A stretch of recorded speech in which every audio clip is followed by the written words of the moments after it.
Bonjour, bienvenue sur le plateau de l'heure politique. Vous le savez, on est en campagne électorale et nous poursuivons notre découverte des cantons et des candidats dans ces cantons. Ce matin, nous avons posé notre plateau à Mamoudzou 2, le canton de Cavanim-Sapéré, et nous recevons Seydou Tavandaï, qui est candidat LR sur ce canton. Tout de suite, c'est son heure politique.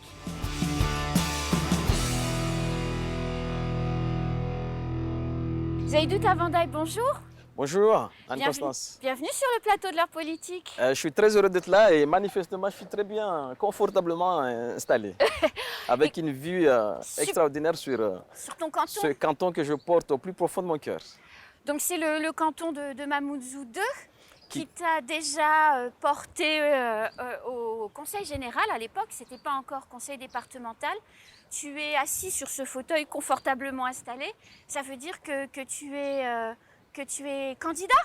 Alors, il faut dire surtout aux gens qui nous regardent que si je suis confortablement installé ici, c'est que j'ai pris avec les amis une décision conséquente. J'ai décidé de remonter à nouveau sur l'arène politique. Pas comme gladiateur va-t-en-guerre, puisque j'y étais déjà, mais comme patriote, quelqu'un qui porte au fond de lui la passion de servir ce canton jusqu'au dernier souffle. J'ai en moi ce désir incommensurable de donner à ce canton, de donner à la population de ce canton ce que j'ai de meilleur au monde en fait, mon temps et mon expérience. J'ai envie de servir la future génération. Voilà ce qui me passionne, voilà ce qui m'a amené à nouveau sur l'arène politique. Alors tu as été battu dans ce même canton lors de la précédente élection. Tu avais un peu disparu du devant de la scène médiatique, mais pour autant la politique, ça continuait pour toi. Alors j'ai dit tout à l'heure là que je voudrais partager mon expérience. Mon expérience est faite d'échecs en 2015. Ouais. Mon expérience est faite aussi de victoires. J'ai gagné en 2008. Au municipal, j'étais candidat au premier tour, mais lorsqu'on a mis en place la fusion, j'ai fait le choix de sortir mon nom. Mais ça ne vous a pas échappé. J'avais joué un rôle plus qu'un rôle d'un couleur d'affiche, puisque j'étais le directeur de campagne d'Amdil au premier tour et au second tour, ce qui a permis à cette majorité municipale d'être là. Et ça, ce sont des vraies expériences. Puis Amdil et toi, c'est un véritable binôme d'amitié, de militantisme depuis de très nombreuses années. Tout le monde le sait que ça fait 20 ans qu'on a fait le choix de marcher ensemble. Bien sûr. Mais parmi mes échecs, j'aime bien, parce que je l'ai appris même quand j'étais au foot, les échecs sont souvent... c'est une formidable opportunité pour construire les victoires de demain. Il suffit, lorsque l'échec est là, de prendre le temps, de réfléchir. C'est mon cas en 2015. Tu dis que j'avais disparu. Non, j'étais en train de réfléchir, de comprendre pourquoi j'avais perdu. Et je pense sincèrement que j'ai fait cette réflexion, et ce qui m'a amené à faire ma transformation adaptative. J'ai fait même, je dirais, ma transmutation. Ça veut pour dire ne pas avoir transmutation? J'ai changé. Après avoir analysé cet échec-là, j'ai changé. J'ai beaucoup changé. Et en quoi tu as changé, Seydou? J'ai une autre vision de ce canton. Par exemple, maintenant, je mets beaucoup de poids sur la notion de vivre ensemble. On a de la chance formidable dans ce canton d'avoir plusieurs communautés, un canton aussi qui était parmi les grands cantons de ce territoire. Bien sûr. Et il faut faire ce maillage-là et je suis convaincu que la ligne rouge de notre mandat, colonne vertébrale de notre mandat de demain, ce sera ça. Construire le goût de vivre ensemble dans le cœur et dans les esprits des habitants. Parce qu'une fois qu'on aura construit ce socle-là, après on peut régénérer la vitalité de ce canton. Il faut le rappeler, dans les années 50, 60, 70 de ce canton, de nombreux fils avaient joué un rôle prééminent dans le jeu politique territorial, ce qui fait que c'est un canton très connu, qui était très jalousé. Alors aujourd'hui, on doit, nous, la nouvelle génération, faire en sorte à ce qu'il retrouve sa grandeur. Voilà, ce sont ces expériences de réussite et d'échec qui sont à moi, que je voudrais capitaliser. Je n'ai pas du tout envie de paraître comme un candidat expert, compétent, capable de connaître tous les articles de tous les sujets. Mais vraiment, ma passion, c'est de rassembler, apaiser, pour régénérer la vitalité de canton, pour permettre à ce canton de retrouver sa grandeur. Voilà ma passion. Et je crois, quand on a préparé cette émission, tu me disais que dans cette période où tu t'es transmuté, donc, tu as fait, tu as passé beaucoup de temps à accompagner des plus jeunes, des jeunes pépites quelque part, à émerger, alors tant dans le sport que la politique. C'est une Peut-être nouvelle manière de faire? quand j'ai commencé à pratiquer la compétition électorale, je n'avais pas forcément en moi cette envie de laisser passer d'autres. Mais après l'échec de 2015, j'ai réfléchi, j'ai dit, au fait, les victoires collectives, finalement, sont beaucoup plus jouissives que les victoires individuelles. Donc maintenant, j'ai une capacité facile d'écraser mon ego pour le collectif. Et c'est même devenu en moi une passion, l'intelligence collective. Et je dois le redire ici, lorsqu'Amdi a gagné les élections municipales en juillet 2020, j'ai ressenti un plaisir beaucoup plus profond que lorsque c'était moi qui avais gagné les élections cantonales. C'est incroyable. C'est après. Parce que je ne sais pas si c'est le karaté qui m'a donné cette valeur-là, parce que le karaté, c'est. On peut perdre en individuel, mais à la fin, on gagne en collectif, combat collectif. Ces 10 dernières années, j'ai passé mon temps à pratiquer le karaté avec des amis, à construire ici. Et cette valeur-là est venue à moi. J'arrive maintenant à apprécier beaucoup plus les victoires collectives que individuelles. Et ça mérite à ce que j'utilise ce mot darwinien de transmutation à moi. Voilà, alors tu parlais de karaté, ça fait écho chez moi à ton fils aîné, forcément, qui a une belle carrière de karatéka.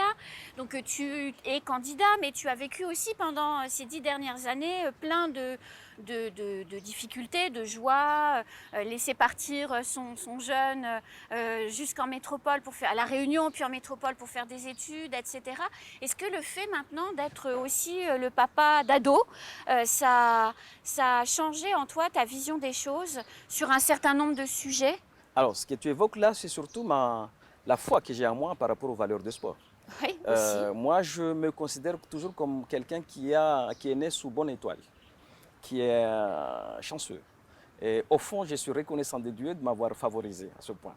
Je suis né dans le village de Mtsapere, au bon moment, si j'ose dire, dans les années 70.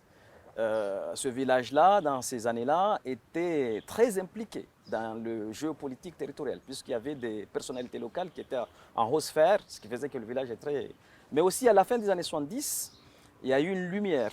La jeunesse de l'époque avait réussi à catalyser, je peux dire, la vie sociale en créant une association qui est devenue aujourd'hui un cadre du football maoré, le Football Club de Mtsapere, oui, qui est plus qu'une équipe de foot, c'est une institution oui.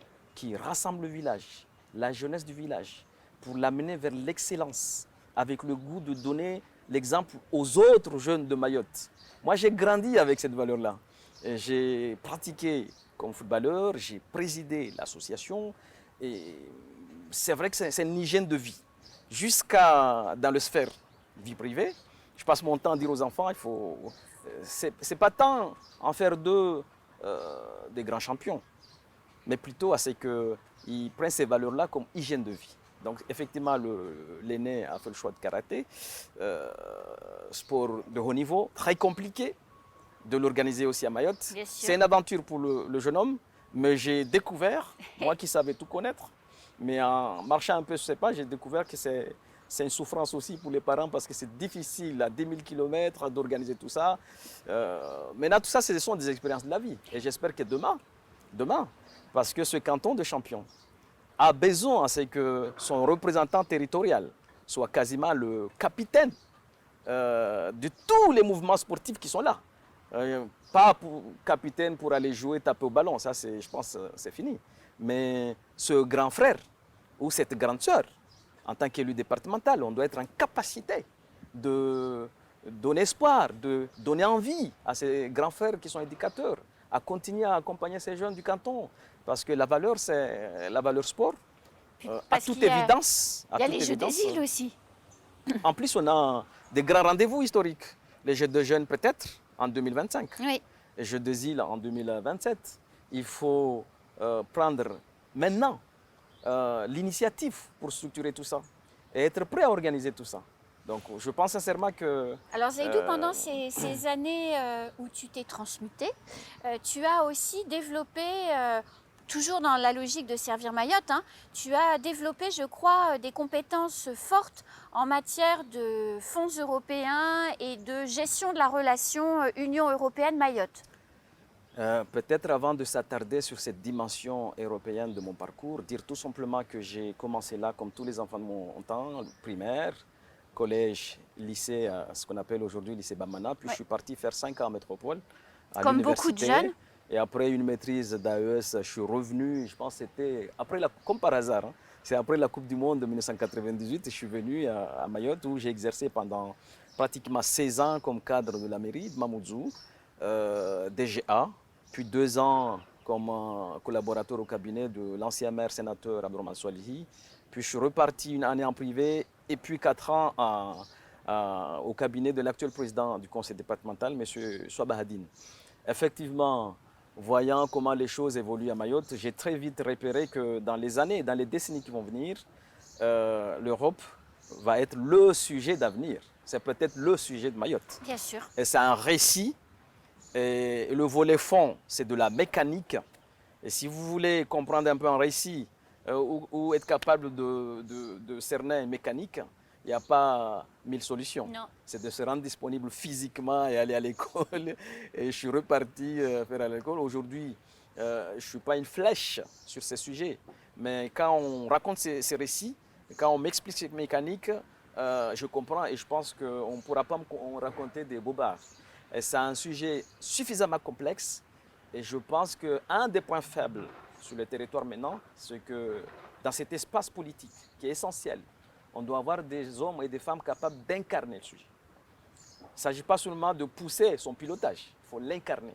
Et ce sera sans doute les 6 ans à venir si la majorité des électeurs, si la population du canton me donne cette possibilité avec mon binôme Zakia Mambou. Il y a 1000 sujets, il y a 1000 batailles à l'intérieur du département. Mais celui-là, ce sera l'Europe, ce sera un étendard. Pas seulement un transfert à l'autorité de gestion, qui est un des pans de sujet, mais c'est un sujet qui doit être incarné, qui est avec passion, avec détermination, avec vision. Et voilà, je l'annonce clairement. Donc pour que tous les passionnés de la politique de ce canton, ça y est, Zaidou est de retour. Un retour normal, je dirais, parce que je suis un patriote, quelqu'un qui a envie de servir son canton jusqu'au dernier souffle, quelqu'un qui a envie de redonner ce que j'ai reçu. Si j'ai présidé 4 ans la mission locale, mission bénévole, j'ai présidé et j'ai administré FCM pendant 10 ans. C'est quelque part, je suis reconnaissant que j'émane de cette jeunesse et que cette jeunesse, c'est la ressource, l'atout pour le territoire. On se doit, on a le devoir de se rendre disponible et de contribuer et de restituer ce qu'on a reçu de cette jeunesse. Donc c'est par rapport à ça, cette envie profonde de restituer ce qu'on a reçu. Voilà. Zaidou Davandaï, merci d'être passé sur notre plateau. J'ai envie de te souhaiter bonne chance pour le 13 et pour le 20 juin. Parce que c'est déjà fini, c'est ça? Parce que c'est déjà fini. Ce que je voulais quand même dire à ceux qui me connaissent, que je me considère toujours comme étant quelqu'un qui est né sous bonne famille, un enfant né de bonne famille, papa et maman de Mtsapere, moi aussi, tonton quasiment de un quart de la population de ce canton. Et ça, c'est important. Moi, j'ai eu 2 mamans, Mambouir et Mamoution, le plus jeune de ce clan-là. Et je pense avec plein d'amis, des adultes du village. Je citerai Saïdim Laraha dans le milieu sportif footballistique. Je citerai Yamin Abdourakib dans le volet socio-éducatif. Tostao à Saint-Séléman. C'est des adultes que j'ai rencontrés au coin de rue dans ce canton. Et avec eux, avec des plus jeunes aussi, hein. Amdil en fait partie. Hein. Tout cela, leur apport m'ont permis de donner l'adulte que vous avez en face de vous. Je suis un enfant du village, un enfant du peuple, né de bonne famille, sous la bonne étoile. Eh bien alors, bonne chance pour le 13 et le 20 juin. Et je n'ai pas de doute, Dieu sera à mes côtés durant ces élections. À bientôt, Zaidou. Merci. À bientôt. Bonne fin de journée.